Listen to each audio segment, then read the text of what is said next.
Welcome back, all you Fabricans and Fleshbags, to the super not funny show reviews. And today we're going to be reviewing episode 3 of Moon Knight, coming to you from Disney Plus, and it is entitled The Friendly Type. So, was it good? Was it bad? And should you be watching?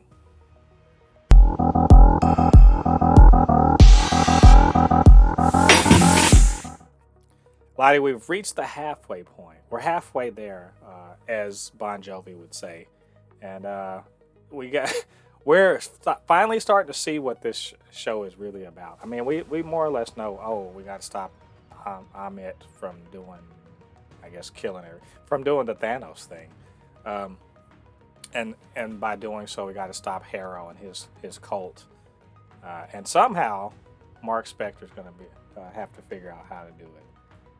This is, you know what, this episode was very interesting, and we knew this was going to be a supernatural, series, but they leaned into it so hard in this one, in a way that made me think. I thought this was going to be more of an Indiana Jones thing, but this was not so much Indiana Jones as it was Gods of Egypt, as far as I could tell. So, but LADI, what'd you think of the episode? Loved it. I'm happy. We're finally getting the Egyptian gods in just more than mummies alive. We're actually getting them in a comic book, superhero thing. It's not just Thor and his blonde hair and shiny armor. Now we're getting the crypt of the Egyptian gods, and instead of using the shiny, flashy, sexy vibe, they're more on the creepy, horror, body snatcher vibe. Yeah. I think I thought it was interesting that Mark's not the only avatar. So now we see there are avatars for all of the other Egyptian gods, and they're sort of like, you know what? I don't want to call them absent gods, but they're like, oh well, humanity doesn't like us. Well, we're just going to take our ball and go home. But we're just going to sit here and mean mug them through our avatars, which it's actually raises a pretty. I think this raises a bunch of big questions about the MCU, one of which is, what does the power structure look like cosmically? Because we know that Thor and Odin and all them are gods, but not really. They're more like super powerful aliens, right? But not that powerful, because clearly they're not celestials. There's some kind of aliens that, they've got some kind of power. Are they really gods, though? Then we have actual celestials who are godlike. And then we have these Egyptian gods who clearly are, I think they're more than the Asgardians, but they're much less than the Celestials. And I can't think it's not clear what the Celestial pantheon or pantheons actually look like. But I thought that whole bit when they were in the pyramid at Giza was very interesting. Oh yeah. What did you now? Oh, I'm sorry. Go ahead. No, go ahead. No, go ahead. Well, I know. I was just gonna say, like, what did you think of like that whole little trial thing? I felt like I was watching an ill-prepared lawyer just like fail at making his case, and then the other lawyers like Johnny Cochran was like, clearly, if the scarab don't fit, you must acquit. So yeah, I was like watching it. I'm just like, Khonshu, shut the fuck up. Just shut up, man. You're just burying your freaking, because you're just burying your argument, man. At this point, you just like the best thing they could have done was let what's the name talk. Because let's just be honest, it spared Khonshu some time, because Khonshu could have easily got sealed up in a rock right then and there. But speaking to Mark, gave him some time. And man, that scene was intense, man. And I'm just going like, you guys are you guys claim to be all these gods and everything, but y'all know you guys, shit. Y'all don't know shit, man. What are you talking? Oh, how do you know? I'm like, how do they not know that these people are about to dig up this woman's grave? What the fuck Because is they're wrong not with y'all? their godliness is an omniscience apparently. And Yeah, I was just yeah. but at least pay a fucking attention. Well, I was watching the whole thing thinking, why don't you just ask him to show the fucking scales on his arm? Like you've literally seen them. Well, just be Yeah, like, well, yeah. Well, what about Ahmed's scales? Oh, I guess we're gonna forget about that. How convenient.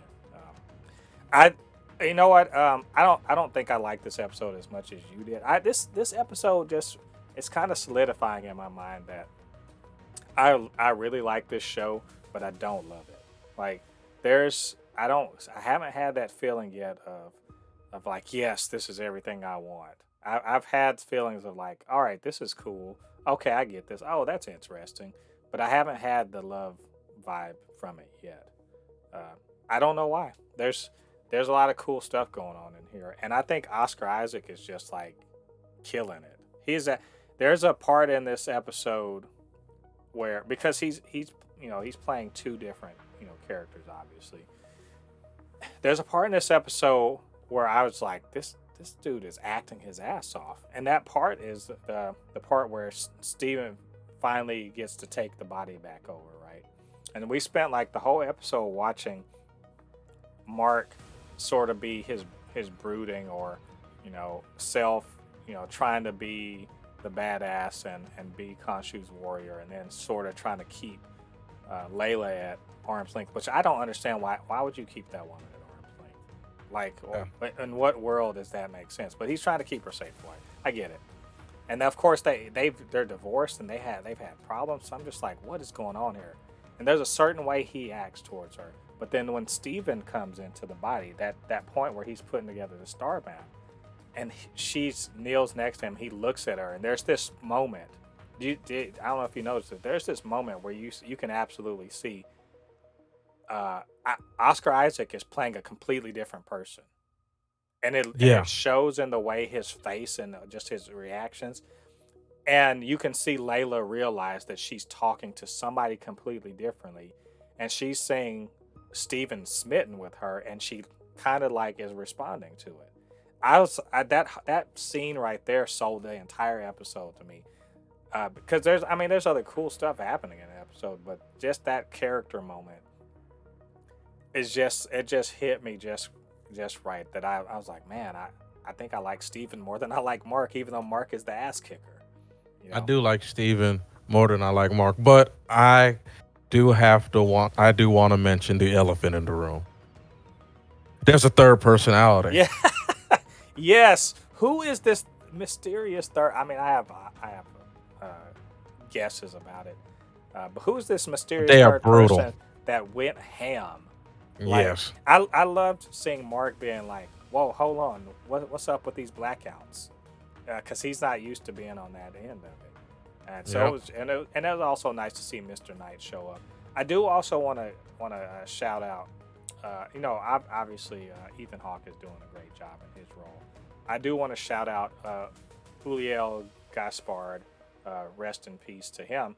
Because I was like, who is this dude, this rich dude? And I was like, I recognize the guy's face. That's the French actor who unfortunately passed away months ago in a skiing accident. This was like going to be his like a major role for him in an American production. He's set to sort of break out in America, and then he died in a ski accident. So I really like that they had that that dedicated to thing at the end of the episode. It was really cool of them. Yep. But overall, lots of great action in this episode. It was a lot of good character moments. I like Layla more and more every time I see her. She kicked ass. There's just a lot of good stuff, and there's some setup for the next time around. Khonshu's kind of in a bad way. Mark's got to do something. There's this mysterious third guy, and we still don't really know how they're going to stop Ahmed from doing what she's doing. So I'm excited for the next episode. Like I said, I liked it a lot. Didn't love it, but obviously a lot of you did love it. So that's cool. I'm glad it's hitting you right. So anyway. You guys, what do you think of the episode, and what do you think about what we had to say? Get down to the comment section, let us know what you think, and of course you can always hit us up, supernotfunnyshow@gmail.com or at supernotfunnys1 on Twitter. And we'll talk about Moon Knight. Get ready for the next episode. So I promise these to be very interesting. All right, all you Fabricants and Fleshbags, thanks once again for joining us. And come back next week, and we'll have that 4th episode review. Till then, I've been Mode Poupe, your resident fabricant and comment extraordinaire on all things pop culture, joined by the anime expert, video game designer, and lover of all things superhero, my good friend LADI. And we'll see you guys on the other side of the thread. Peace. Peace.